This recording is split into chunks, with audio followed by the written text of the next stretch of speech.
I'm going to do a video on the 7 habits that have made me stay on the top of my game. And I'm going to explain every single one. And if you can take 1 or 2 things away, or even apply these, and look, these might change in 12 months. These might change in 3 months, in 6 months. And you know what, guys? I'm going to break this video into 2 different videos. So I'm going to do probably 3 now, and I'm going to do another 4 later on, maybe tomorrow, just because I've got to shoot off somewhere. So number 1, being able to regulate my emotions. You don't understand how important that is as a business owner, as an online business owner, as a normal business owner, whatever.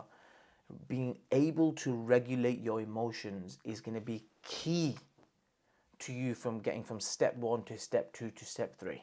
Imagine you can't handle stress, right? You lose a client, another customer wants a refund. If you can't accept that, if you can't regulate your emotion, if you can't deal with that as well as dealing with your day-to-day problems, life, family, friends, paying bills, right? If you can't deal with all these things at the very same time, you are gonna come against obstacles again and again and again. Why? Because you haven't mastered how to regulate your emotions. It is essential that you understand how to regulate your emotions, especially in business, if you want to reach your next level. Number 1, you must do. And there's exercises and the things that you can do to regulate them, which, I'm not going to go into that now. But number 1 is regulating emotions.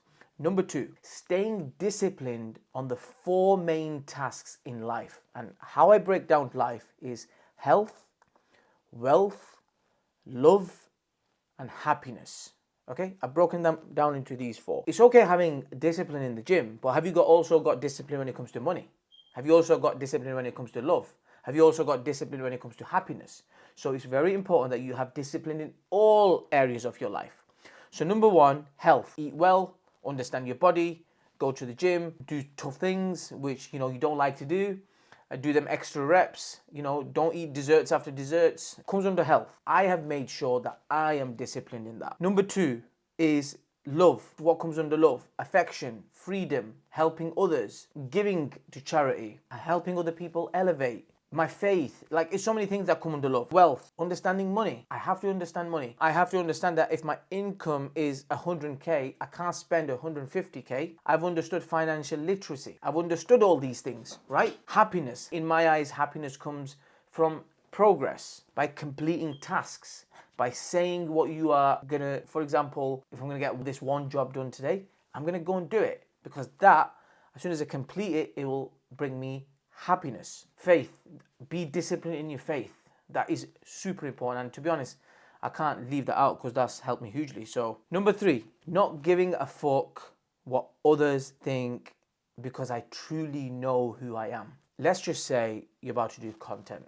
I'm about to put this video out, and I start thinking about, what's my friend gonna think? Or what some random stranger who sat there with, keyboard warrior, what is he or what is she gonna think? That's just pathetic. You have to really truly know who you are.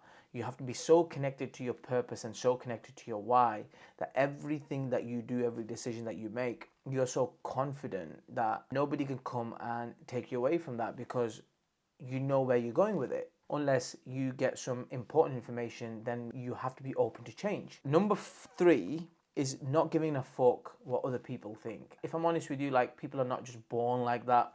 It comes from winning. It comes from, if you had to look at a scale of wins and losses, both buckets have to be pretty full. So the wins have to be full and the losses have to be full. And the more you've had losses, the more you've had wins. It builds your competence, which then gives you the ability, that gives you the confidence to not give a fuck what people think. So number 3, that's very, very important. Being open-minded. I am super open-minded. I could make a decision at 3 p.m. 3:15, if someone's come and told me something, if I have to change my mind, I am willing to change my mind. I am not a stubborn type of person. No, I made a decision, so I'm not going to change. No, I'm not like that. I'm very against that. I'm very open-minded. I'm very open to, if you're going to bring me an argument or if you're going to bring me a point, make sure you know why you're saying it and bring something to back it up. As long as you can do them 2 things, I'm very open-minded to changing my decision and my stance on it. You have to understand, like, I've been doing what I do for a very long time, and when you do what you do for a very long time, you begin to pick up patterns. So you begin to see things. It's just like, for example, if you've got kids, and you know that, for example, you kind of see what they're about to do before they're about to do it. Why? Because you've picked patterns up. It's the same in business. It's the same in everything else. So I've just done it for a little bit more longer. That's all it is. So yeah, I'm very open-minded is one of the things that has kept me at the top of my game. I said I wasn't gonna do more. I'm gonna do it in another video, but I'll do one more anyway. Okay, so this is number 5. Taking accountability for when I am wrong. If you know you're wrong, you have to hold your hands up. It's a true sign of a leader. A leader, a boss, someone who leads from the front is the first person to hold his or her hand up and say, listen, I effed up. I'm sorry. Let's fix this. In fact, let's fix it. Let's also document it. Let's record it to make sure it does not happen again. It's happened a few times where then I've gone into like a research mode, like, why did this happen? Why did it occur? And it always comes back to either I took my eye off the ball or something I missed. It's always down to me. So I'm the first person to hold myself accountable when I'm wrong. So this is a really great habit to have, is to hold your hand, be accountable, and be like, look, sorry, I effed up, not going to happen again. Be open to admit it. There's nothing wrong with that. Like, I promise you, it's not a sign of weakness, it's a sign of strength. Yeah, accountable. I might as well just give you the other two. Constantly learning and studying my craft every single day. Like, almost to the point where I am obsessed. I am going to learn, and it's not even a hobby. It's like I'm going to study my craft.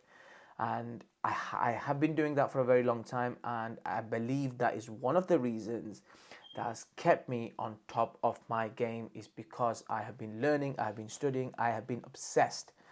And I done a mastermind last week, and literally I said to everybody, I said, look at your business, write down 10 skills that's needed for that business, right?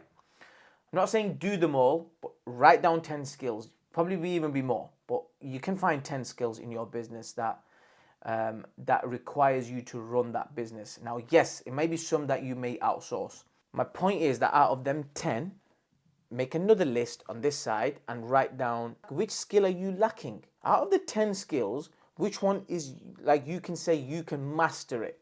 Which one?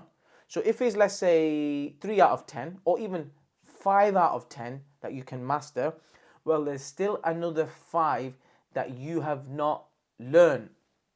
So you must go and learn them.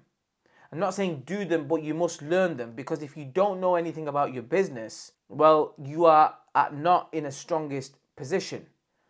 I always say everything about your business you should know. And then if you choose to outsource them, that's fine. But as long as you know how to do the thing, very, very important. Why? Because even if you did know and you outsource this to someone, when you outsource it to someone, you're going to have a better conversation with them. You're going to be able to ask them better questions. But if you have no clue and you've outsourced a job to someone, well, how are you going to be able to even ask proper questions? And what they come back with, how are you going to be able to challenge them? How are you going to be able to be like, are you sure? Like, you have a clue. Whatever they say, you'll be like, okay, so write down all the skills that your business requires, then write down on next to it what skills you don't have out of them. Go and learn them. So that's what I do. When I say I'm learning, constantly studying, I'm obsessed, because I have a lot of learning and studying to do. And that's kept me on top of my game. And lastly, when I think of something, I'm like everyone else as well. I do lose motivation, but I'm very connected to my why and purpose. But what I do is when I think of something, I try to bridge the gap between thought and going and putting it into action. I try to do that as quick as I can. And as time has gone on and as I've got older, I almost like time it now. I kind of monitor it, where I'm trying to think of something and then put it into action as quick as I can.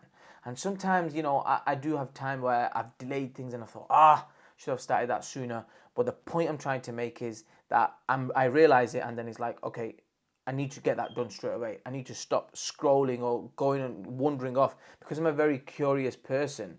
I'll just like something happens, I'll get distracted, and then I'm stuck there for a little bit, and then it's like, shit, I need to get that done. So anyway, from thinking of something to not let procrastination kick in and go and take action is what's kept me on top of my game. So I hope these 7 habits have been helpful, and I hope you can take some of them and apply it to your life and your businesses and be super successful. Go crush it. I'll see you in the next video.